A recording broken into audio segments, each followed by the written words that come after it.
जय हिंद दोस्तों, welcome to our YouTube channel Anuj Ranjan 06 ITSS centre में आपका स्वागत है। दोस्तों आज यहाँ पे जो हमने टेक्नीशियन के लिए मसी स्टेट का जो हमने क्वेश्चन लेके आया है, जो कि आपका DRDO एग्जाम के लिए काफ़ी हेल्पफुल होने वाला है। ये हालांकि अलग अलग एग्जाम का मिक्सचर है जो कि आपका प्रीवियस ईयर एग्जाम में पूछा गया था, उसी से रिलेट करके, और उसमें से कुछ क्वेश्चन जो कि पुराने प्रीवियस एग्जाम के और कुछ जो हमने अपने नए एग्जाम का क्वेश्चन को हमने मैच करके यहाँ पे एक सेट तैयार किया, जो कि आपका फुल्ली मसी स्टेट का यहाँ पे क्वेश्चन है। हालांकि इसमें फिटर और टर्नर का भी कुछ कुछ क्वेश्चन आपको रिलेट करता हुआ मिलेगा। आपको यहाँ फुल्ली जो है थ्योरी का क्वेश्चन मिलेगा और एक दो जो है आपका मैथ का भी क्वेश्चन इसमें मिलेगा। तो चलिए हम लोग जो है कि देखते हैं कि आज का पहला क्वेश्चन क्या है। अगर वीडियो पसंद आएगा तो कृपया वीडियो को लाइक कर चैनल को सब्सक्राइब कर लीजिएगा। हमारा जो पहला क्वेश्चन है, लिमिटों तथा फीटों की आईएस प्रणाली में जहां शाफ्ट के आकार में परिवर्तन करके फीटों के विभिन्न प्रकार पाए जाते हैं, उस प्रणाली को दिया गया नाम क्या है। तो हमारे बोल रहा है कि शाफ्ट के आकार को जो है कि हमारा चेंज करना है, बट जो है कि हमारा हॉल के आकार को कुछ भी नहीं करना। क्या करना है, शाफ्ट के आकार को तो हमारा चेंज करना है, बट हॉल के आकार को हमारा जो है कि कुछ भी नहीं करना है। तो इसमें कौन सा बेसिस सिस्टम लगेगा, इंग्लिश में देख लेते हैं। In I system of limit and fit, फिर आपका जो है कि यहाँ पे where the different type of fits are obtain by varying the size of the shaft, the name given to the system is. तो हमारे बोल क्या रहा था कि हमारा जो कि शाफ्ट के आकार को चेंज करना है, बट होल के आकार को हमारा कुछ नहीं करना है।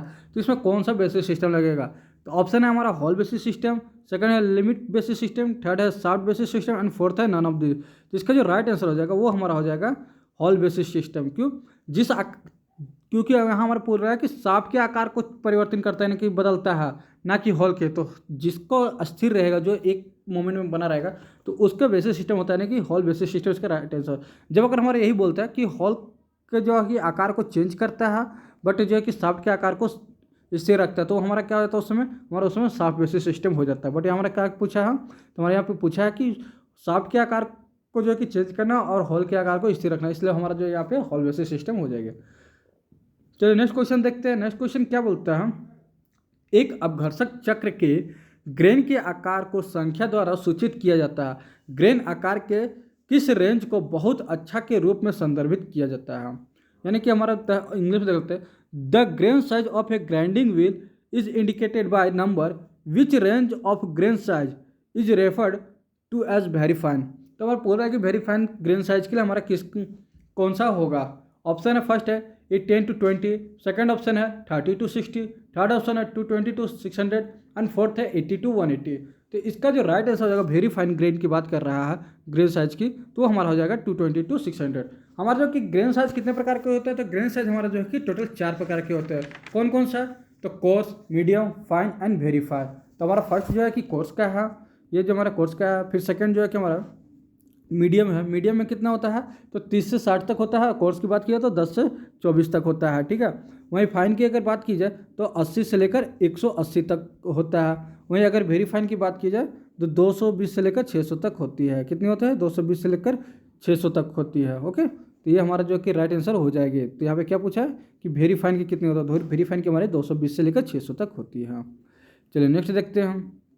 नेक्स्ट क्वेश्चन क्या बोल रहा है, और नेक्स्ट क्वेश्चन विशिष्ट गुरुत्व की इकाई है। तो हमारा विशिष्ट गुरुत्व यानी कि unit of specified gravity is. तो ग्रेविटी का हमारा यूनिट क्या होता है, ऐसा यूनिट क्या होता है। तो हमारा जो ग्रेविटी का ऐसा यूनिट होता है, ऑप्शन देख लेते हैं, ग्राम पर सीसी, ग्राम पर सेंटीमीटर स्क्वायर, ग्राम स्लैश एस। तो इसका जो राइट आंसर हो जाएगा इनमें नन ऑफ दिस, क्योंकि ग्रेविटी का जो हमारा ऐसा यूनिट होता है वो कुछ भी नहीं होता है, नन ऑफ दिस हो जाएगा। इसलिए इसका राइट आंसर हो जाएगा option number D is the right answer हो जाएगी। चलिए नेक्स्ट देखते हैं फोर्थ नंबर।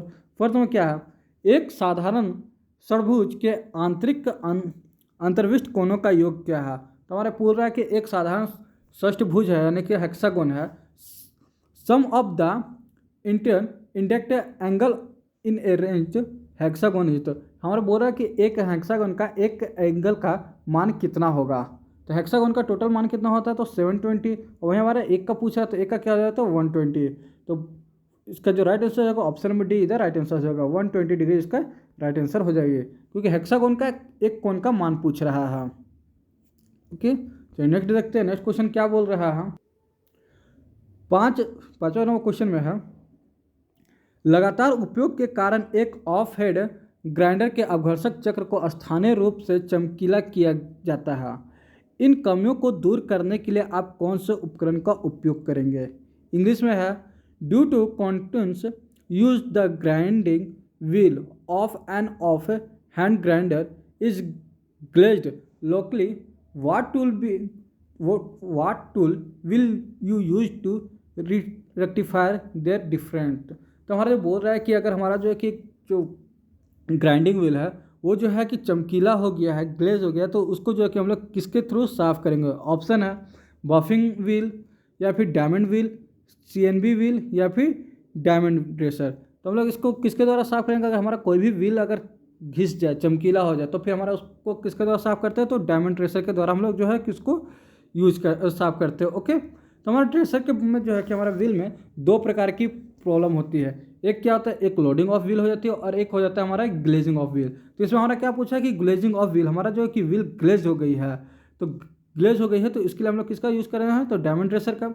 अगर वही हमारा पूछता है कि हमारा जो है कि और एक लोडिंग ऑफ व्हील है, तो उसको क्लीन करने के लिए क्या करते हैं, तो उसमें भी हम लोग जो है कि ड्रेसिंग ही करते हैं। बट दोनों में अंतर क्या है, दोनों में जो है कि एक अच्छा से क्वेश्चन बहुत काफ़ी अच्छा है, तो इसको जो है कि हम लोग अच्छा से समझ लेते हैं।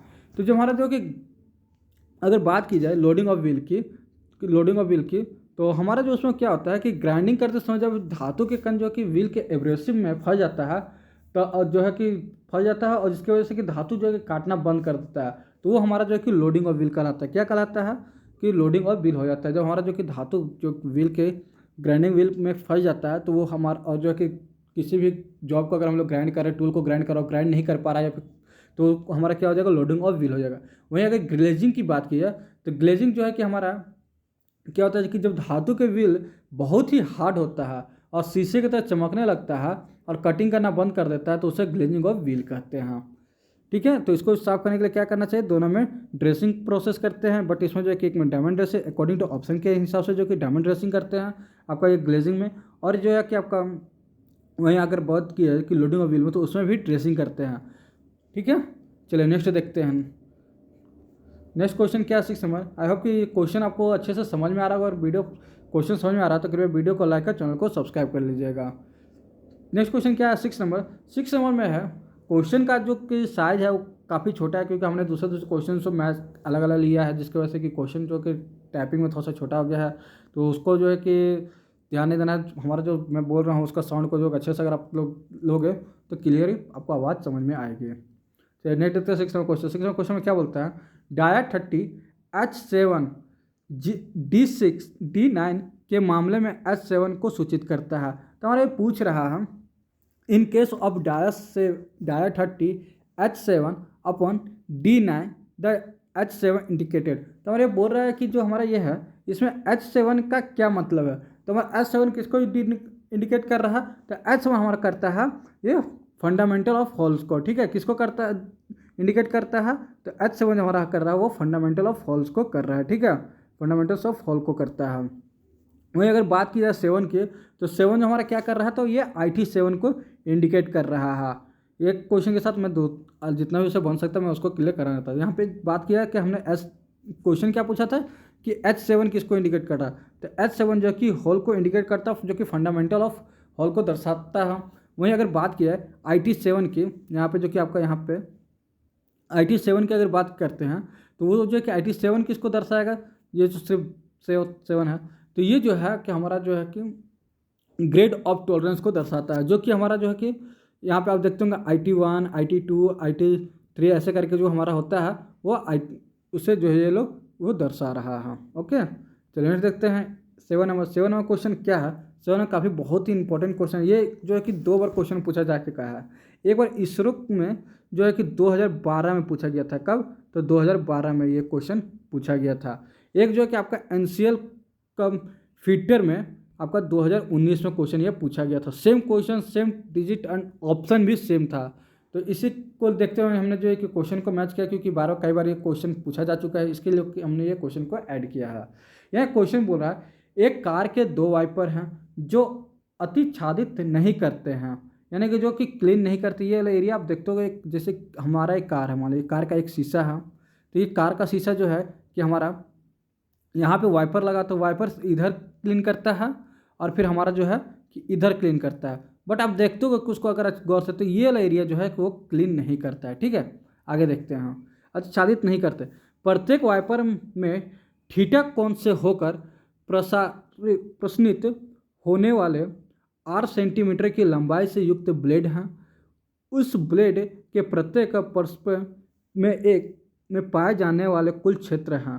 तो ये हमारा पूछ रहा है जो उसका दो वाइपर है, क्योंकि एक कार के जो शीशे होते हैं उसमें 2 वाइपर लगे होते हैं, एक आपका इधर घूमता है, एक आपका उधर घूमता है। ठीक है, तो इसलिए पूछा है कि इसका जो है कि, और जो कि 8 सेंटीमीटर युक्त जो है कि उसका रेडियस है। तो यहाँ पे आप देखोगे कि इसका जो रेडियस अगर आप बना दोगे तो ये जो कि आपका यहाँ पे ये पूरा अगर लेंथ ले लिया तो आर हो गया आपका। ठीक है, और ये आपका थीटा हो गया। तो इसका जो फॉर्मूला, अब इसके अकॉर्डिंग जो कि इसका फॉर्मूला ज्ञात करना है, तो इसका फॉर्मूला क्या हो जाएगा? तो इसका जो फॉर्मूला हो जाएगा वो हो जाएगा हमारा, उसका फॉर्मूला होता है हमारा theta upon 360 into pi r square. But यहाँ हमारा क्या बोला है कि 2 वाइपर है, तो जिसकी वजह से इसका फॉर्मूला क्या आएगा? 2 into theta upon 360 into 2 pi r. Okay, इसका जो राइट आंसर हो जाएगा वो हमारा हो जाएगा option number D, pi r square इसका राइट आंसर हो जाएगा। 2 into theta upon 360 into 2 pi r square, option number D is the right answer हो जाएगी। मैं जो है कि इस पर काफ़ी अच्छे से एक वीडियो बना दूंगा आपको यहाँ से, हालांकि क्वेश्चन के थ्रू जो है कि मैं आपको बेसिक समझाने की कोशिश कर रहा हूँ, जो कि आपको एग्जाम के लिए काफ़ी हेल्पफुल हो। चलिए देखते हैं 8 नंबर क्वेश्चन में क्या बोल रहा है। लेथ में कटाई उपकरण के क्लियरेंस कोण का क्या प्रभाव है जब उसे केंद्र ऊंचाई के ऊपर रखा जाता है? तो हमारा पूछ रहा है कि केंद्र क्लियरेंस कोण का क्या यूज है जो कि हमारा जो कि सेंटर जॉब के सेंटर हेड से ऊपर रखा जाता है। इंग्लिश में देख लेते हैं। What is the effect of clearance angle of cutting tool in lathe when it is set above the center height? तो हमारा जो सेंटर हाइट से ऊपर रखा जाएगा तो इसका क्या कारण है, यही हमारा क्वेश्चन पूछ रहा है। इस सवाल का जवाब जो है कि हमारा क्या होता है कि जब भी अगर हम लोग किसी भी जब लेथ में अगर टोल अगर जब भी बांधते हैं, मान लीजिए हमारा लेथ का जॉब होता है यहाँ पे, ये आपका हेड स्टोक, ये आपका टेल स्टोक, जब लेथ में कैरी टूल सेंटर से अगर ऊपर बांधेंगे तो उस समय उस स्थिति में क्या होता है, तो उस स्थिति में हमारा जो कि टॉप रेक एंगल प्लस हो जाएगा और क्लियरेंस फ्रंट क्लियरेंस जो है कि हमारा माइनस हो जाएगा।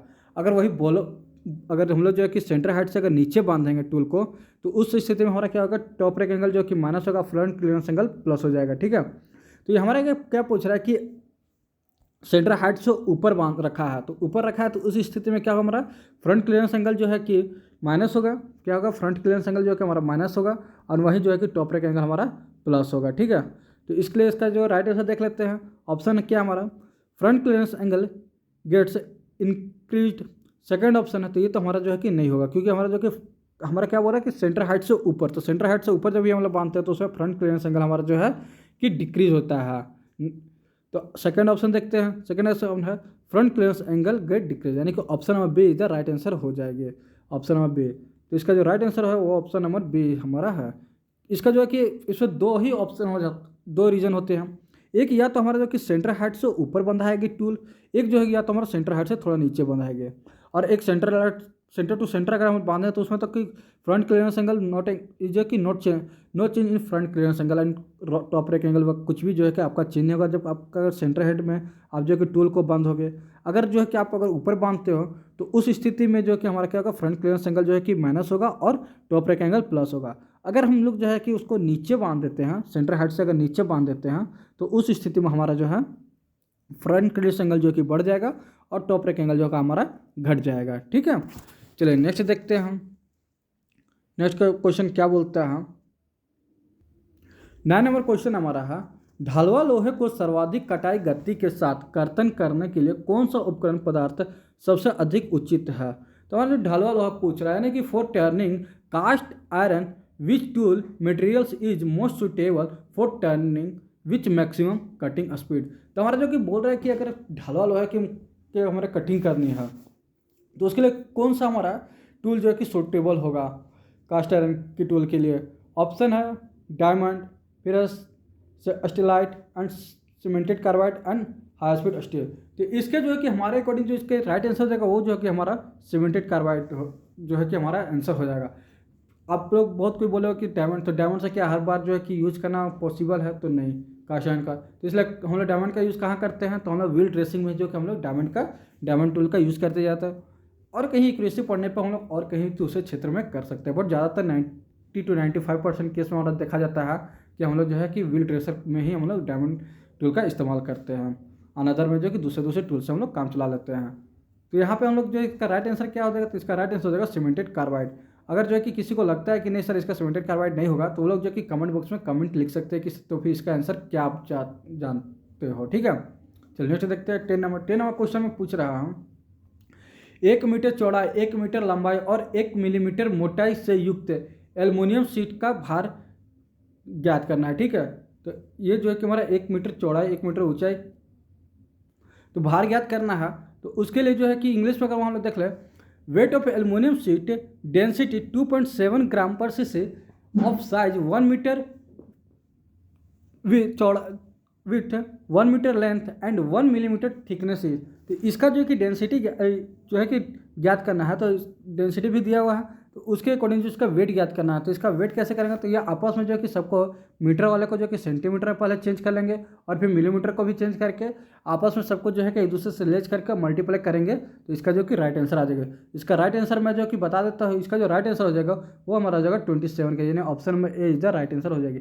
आप लोग जो है कि इसको अच्छे से निकाल लेना और जो है कि देख लें। इसका फॉर्मूला होता है, वेट के अगर ज्ञात करना रहेगा तो वेट इक्वल टू होता है हमारा डेंसिटी अपॉन वॉल्यूम, ठीक है।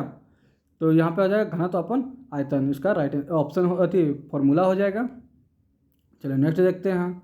इसका नेक्स्ट 11वां क्वेश्चन क्या बोलता है, सीएनसी मशीन की उस नियंत्रण प्रणाली का क्या नाम है जिसमें उपकरण की वास्तविक स्थिति की तुलना निवेश मूल्य से किया जाता है। ओके, काफ़ी मोस्ट इंपॉर्टेंट क्वेश्चन है आपका, जो है कि ये सीएनसी चैप्टर से लिया गया क्वेश्चन है। वेरी वेरी मोस्ट इंपॉर्टेंट आपका जो है कि ये क्वेश्चन बन जाती है। What is the name of the control system of the CNC machine in which the actual position of the tool is compound which the input value. तो हमारा पूछ रहा है कि सीएनसी मशीन में जो हम लोग वैल्यू करते हैं, जो उसका नियंत्रण हम लोग सिस्टम कंट्रोल सिस्टम करते हैं, उसमें जो कि किसका यूज़ करते हैं, वास्तविक तुलना में जो हम लोग किसका यूज़ करते हैं। ऑप्शन है यहाँ पे हाइड्रोलिक्स कंट्रोल का, सर्वो कंट्रोल या फिर pneumatic control and none of there. तो इसका जो राइट आंसर हो जाएगा वो हमारा हो जाएगा servo control. Okay, option number B इधर राइट आंसर हो जाएगी, सर्वो नियंत्रण की, ठीक है। चलो नेक्स्ट देखते हैं 12 नंबर में क्या बोलता है, 20H7 व्यास के एक छिद्र को पूर्ण करना है, यह जांचने के लिए कि क्या छिद्र का आकार सीमा के अंदर है या नहीं, आप किस मापन युक्ति का उपयोग करेंगे। इंग्लिश में देख लें, a hole of diameter 20H7 is to be finished, what measured device will you select to check whether the size of hole is within the limit of not. तो ये हमारा बोल रहा है कि हमारा जो कि डाया एक है जो कि 20 साइज़ का हमारा चेक करना है, ठीक है, कि ये 20 साइज़ का हुआ है या नहीं। तो इसके लिए हम लोग किस इंस्ट्रूमेंट का इस्तेमाल करेंगे, क्या हमारा लिमिट प्लग गेज का इस्तेमाल करेंगे, वर्नियर माइक्रोमीटर का, वर्नियर कैलिपर का या लिमिटरिंग गेज का। तो इसका जो है कि हम लोग इसके लिए ज्ञात करेंगे, अगर अलग अलग मेजरिंग करना है कि हमारा कभी जो है कि अभी कितना साइज हुआ वो चेक करना है, हो सकता है हमारा 19.5 हुआ, तो उसके लिए जो है कि हमारा आपको जो है कि वर्नियर कैलिपर के थ्रू जो है कि हम लोग नाप सकते हैं, या फिर इनसाइड माइक्रोमीटर के लगा के भी हम लोग नापते हैं कि अभी कितना साइज हुआ, वो हमारा चेकिंग है। बट हमारा जो कि यहाँ पे एक डाया हो के कंप्लीट हो गया है, और मास प्रोडक्शन में अगर हो बात, या फिर हमारा देखना हो कि हाँ फिनिश्ड जो है कि हमारा इतना से इतना के अंतर एक टॉलरेंस जोन के अंदर है, तो उस स्थिति में हम लोग किसका यूज करेंगे, तो उस स्थिति में हम लोग लिमिट प्लग गेज का इस्तेमाल करेंगे। ओके, ऑप्शन नंबर ए इधर राइट आंसर हो जाएगी। चलिए नेक्स्ट देखते हैं 30 नंबर क्वेश्चन में क्या बोलता है, अंतर्राष्ट्रीय रूप से स्वीकृत मानक टेपरों में से एक है मोस्ट टेपर डैश फॉर्म में उपलब्ध है। तो हमारा जो most taper is one of the international expert standard taper. The most taper are available in the form. तो जो मोस्ट टेपर है वो किसमें जो है कि कितने फॉर्म में जो है कि हमारा मान्य है। तो हमारा मोस्ट टेपर जो है कि टोटल कितने होते हैं, तो मोस्ट टेपर हमारा जो है कि 8 होते हैं। कितने होते हैं, तो वो 8 होते हैं। कितने से, तो हमारा जो है कि 0 से लेकर 7 ये हमारा होता है। ये जो कि आपका ECIL में भी पूछा गया था क्वेश्चन था कि मोस्ट टेपर कितने होते हैं, मोस्ट टेपर की संख्या कई बार पूछ देता है, तो मोस्ट टेपर की संख्या कितने थे, तो 8 होते हैं। कितने से कितने, तो 0 से 7 तक, ठीक है। कितने होते हैं, तो 0 से 7 तक टोटल 8 होते हैं। कौन कौन सा है, तो हमारा जो पहला होता है वो होता है MT1, फिर होता है MT2, ऐसे करके जो है कि MT7 तक आपका जो है कि चला जाता है। MT0 यहाँ पे शुरू में हमारा जो होगा MT0 होता है, फिर MT1, MT2, MT3, MT4, ऐसे कर करके आपका जो है कि MT7 तक ये आपका चला जाता है, ठीक है। तो इसलिए टोटल नंबर ऑफ पूछे तो 8 होगा। और कितने से कितने तक होता है, तो 0 से 7 तक होता है। कौन सा होता है, तो MT1 टू MT7 इसका राइट आंसर हो जाएगी, ठीक है। चलिए नेक्स्ट देखते हैं 14 नंबर क्वेश्चन में क्या बोलता है। एक गियर चक्र के 36 तीर्थ तथा 3 मॉड्यूल है, इसका पिच व्यास क्या होगा।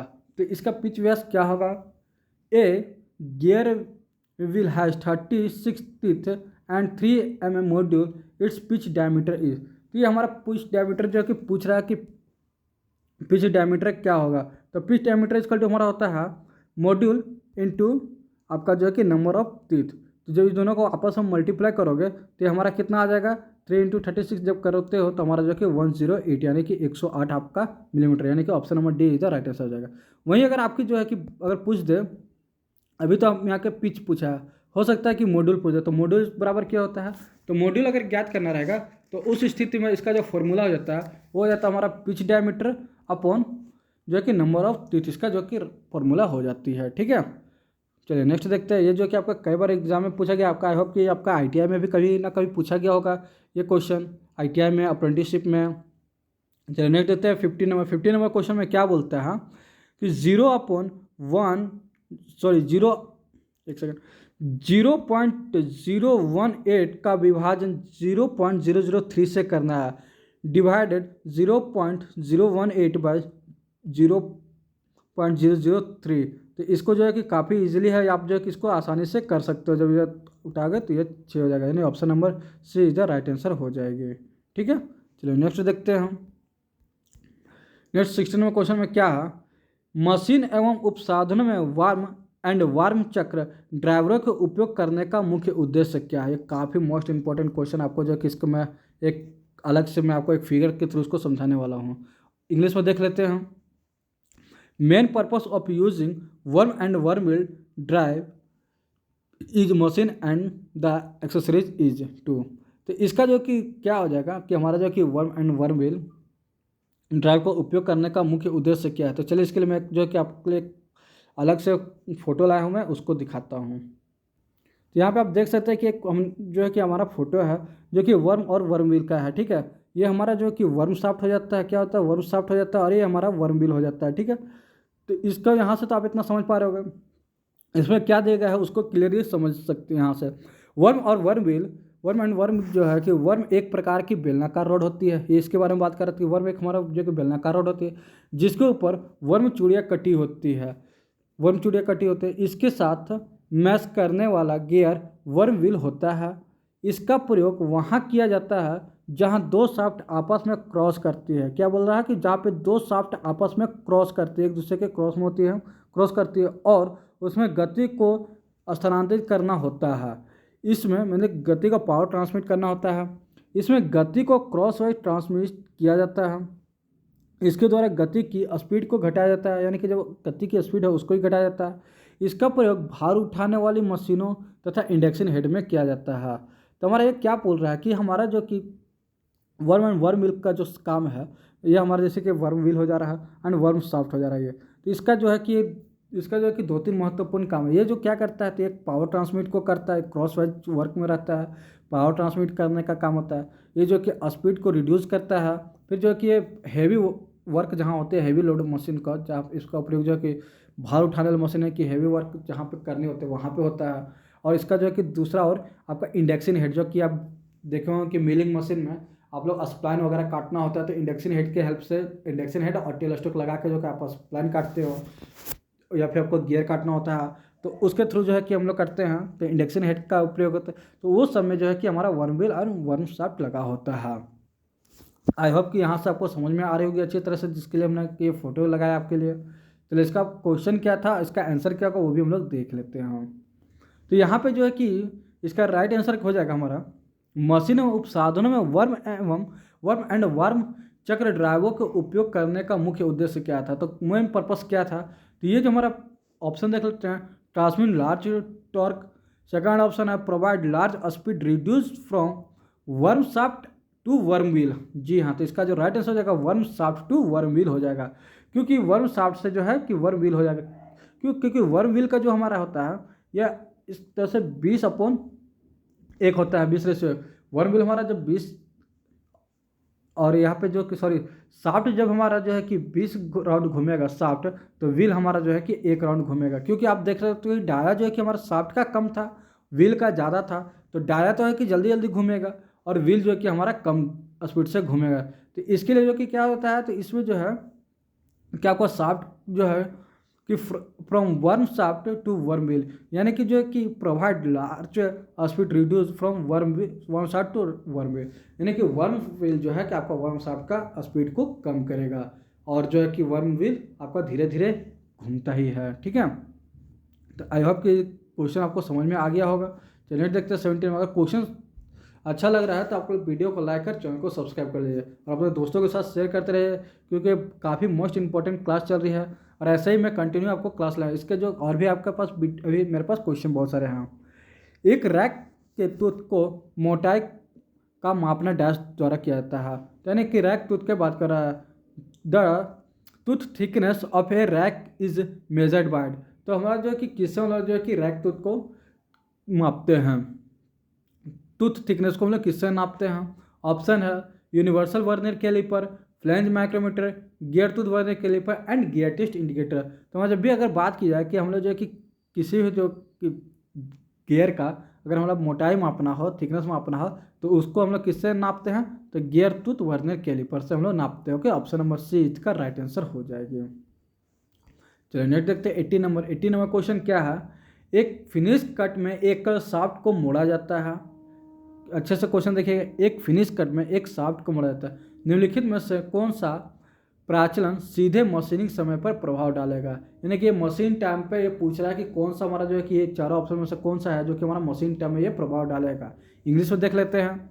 ए shaft is turned in one finished cut which one of the following permanent parameter will directly influence the machining time. तो हमारा जो बोल रहा है कि मशीनिंग टाइम का कौन सा ये जो कि चारों में से है जो कि हमारा मशीनिंग टाइम में हमारा प्रभाव डालेगा। ऑप्शन है depth cutting, cutting depth, second है सिटिंग एंगल, फोर्थ है diameter of work piece and third था diameter of work piece and fourth हमारा टूल ट्रेवल डिस्टेंस। तो हमारा जो है कि इसमें कोई जो है कि कौन सा प्रभाव डालेगा, सीधे मशीन पर प्रभाव डालेगा पूछ रहा है। तो हमारा जो है कि इस पर प्रभाव अगर कोई भी डालेगा तो वो हमारा हो सकता है ओनली टूल ट्रेवल डिस्टेंस। ठीक है, क्या हो जाएगा इसका?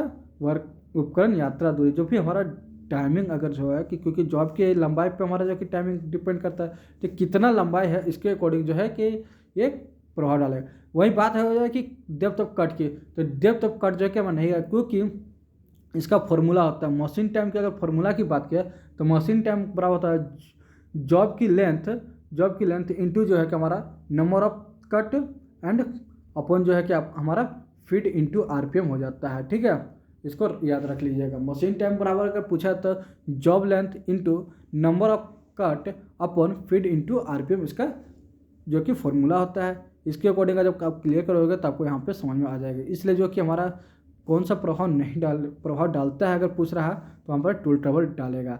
वहीं अगर डायमीटर ऑफ वर्क पीस की अगर बात की है तो वहाँ पे जो है कि आरपीएम के हिसाब से वहाँ हमारा जो है कि डायरेक्ट तो कोई प्रॉब्लम बोलेगा, डायमीटर यानी कि क्या बड़ा है छोटा है उसके हिसाब से तो ये तो हमारा आरपीएम पे डिपेंड करेगा। क्योंकि जब हमारा अगर ज़्यादा बड़ा डाया का रहेगा तो हमारा आरपीएम कम रहेगा, छोटा डाया का रहेगा तो आरपीएम ज़्यादा रहेगा, उसके अकॉर्डिंग है। लेकिन हमारा जो कि टूल ट्रेवल डिस्टेंस या आरपीएम डाया छोटा हो डाया बड़ा, उस स्थिति में टूल ट्रेवल डिस्टेंस जो है कि हमेशा एक जो है कि मैनेज करना पड़ता है। ये जो है कि हमारा स्पीड में मशीन टाइम में ये हमारा हमेशा प्रभाव डालता है। चलिए नेक्स्ट देखते हैं 90 नंबर। ये जो क्वेश्चन है हमारा ये सब जो है कि आप कई बार जो वर्क कर रहे होते हैं ना तो उससे आपको जो है कि आपको थ्योरी बेस्ड ये सब क्वेश्चन आपका आ जाता है। ठीक है, प्रैक्टिकल बेस्ड, तो आप प्रैक्टिकल जब कर रहे होते हैं तो उससे आपको जो कि अच्छे से पता चल जाता है। हम नेक्स्ट देखते हैं यहाँ पे एक छोटे से जो कि आपका मैथ्स का फिर क्वेश्चन आ गया है। 4/5 को जो है कि दशमलव कन्वर्ट करना, डेसिमल में कन्वर्ट करना, तो ये जो है कि काफ़ी आसान से हो जाएगा। तो यहाँ पे कोई जो है कि करने की बात नहीं है। तो यहाँ पे जिसका राइट आंसर हो जाएगा वो 0.8 इसका राइट आंसर हो जाएगी।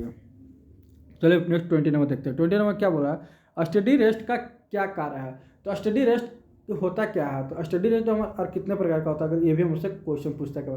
तो स्टडी रेस्ट जो है हमारा 2 प्रकार का होता है। एक कौन कौन सा, तो एक हमारा फिक्स टाइप स्टडी रेस्ट, एक होता है हमारा travelling type study rest. Travelling type study rest का प्रयोग क्या होता है, तो वो जो है कि हमारा कैरिज के साथ बंधा होता है और जो कि कट के साथ हमारा जो कि ट्रेवल और कैरिज के साथ जो कि हमारा ट्रेवल करते हुए रहता है। ठीक है, वही फिक्स टाइप स्टडी रेस्ट हमारा क्या होता है कि एक जगह फिक्स होता है। अब इस पूछ रहा है कि इसका वर्क क्या है, कार्य क्या है, what is the function of study rest. तो इसका जो स्टडी रेस्ट का एक ही कार्य है कि ये वाइब्रेशन को कम करने के लिए। ऑप्शन देख लेते हैं, कटाई बल के कारण लंबे शाफ्ट का बंकन रोकना, बंकन बोले तो वाइब्रेशन। ठीक है, to provide bending of long shaft due to cutting force. जी हाँ, तो इसका जो राइट आंसर होगा ऑप्शन नंबर ए ही इसका राइट आंसर है कि लंबे जॉब को जो है कि बेंड होने से, टेढ़ा होने से जो है कि बचाना, इसका राइट आंसर हो जाएगा। और क्या होता है कि हमारा जब हम रिवॉल्विंग जब स्टडी रेस्ट लगाते हैं तो वो हमारा जो कि टूल के पास जाता है, जिससे कि वाइब्रेशन भी कम हो। तो अगर वाइब्रेशन कम होगी तो हमारा जो कि जो जॉब है वो हमारा बेंड ना हो और जो है कि उसमें कट अच्छे से लगे। ठीक है, ये इसका राइट आंसर होता है। तो इसका जो right answer option number A हो जाएगा, to prevent bending to long shaft due to cutting force. अगर कटिंग फोर्स हमारा ज़्यादा है तो उस समय जो है कि हमारा शाफ्ट को बनाए रखने के लिए, जॉब को बनाए रखने में, बेंड होने से बचाने के लिए। तो नेक्स्ट देखते हैं 21 नंबर। 21 नंबर क्या बोलता है, एक प्लानिंग मशीन में कट की गहराई को डैश द्वारा दिया जाता है। तो एक प्लानिंग मशीन में कि कट किसके अनुसार दिया जाता है, इंग्लिश देख लेते हैं। In a planing machine the depth of cut is given by adjusting tool slide.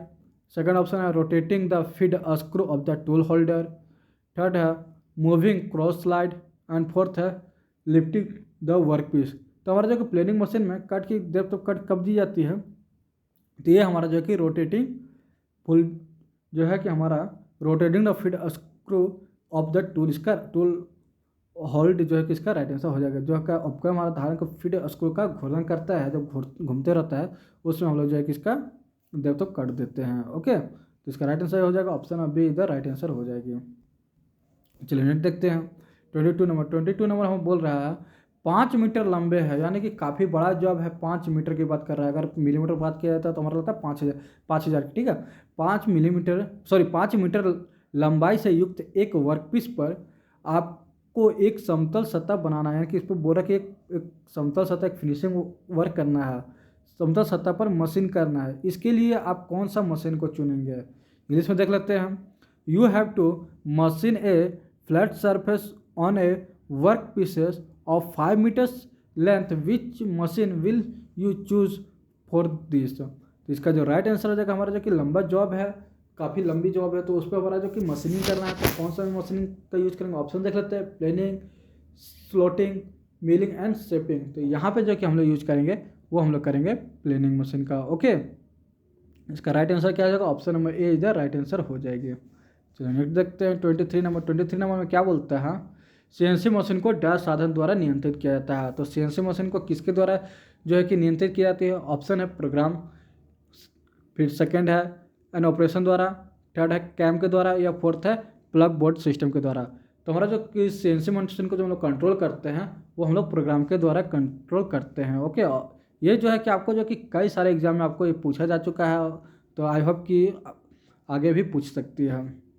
Generate 24 number. 24 number क्या बोलता है, पार्श्व ए से युक्त एक समबाहु त्रिकोण का क्षेत्रफल, area of a equilateral triangle with side A. तो इसका राइट आंसर क्या था, इसका जो फॉर्मूला पूछ रहा है कि पार्श्व समबाहु त्रिकोण का क्षेत्रफल, तो इसका जो फॉर्मूला होता है वो होता है हमारा √3/4a²। ठीक है, तो इसका कहाँ पे दिया, √3/4a², √3/4a², यानी कि ऑप्शन नंबर ए इधर राइट आंसर हो जाएगी। ठीक है, चलिए नेक्स्ट देखते हैं हम। नेक्स्ट क्वेश्चन क्या बोलता है, तो आज के क्लास का जो कि लास्ट क्वेश्चन है, हम लोग जो है कि आगे जो है कि और भी क्वेश्चन को देखेंगे, एक से बढ़ के एक जो है कि हमारा क्वेश्चन है।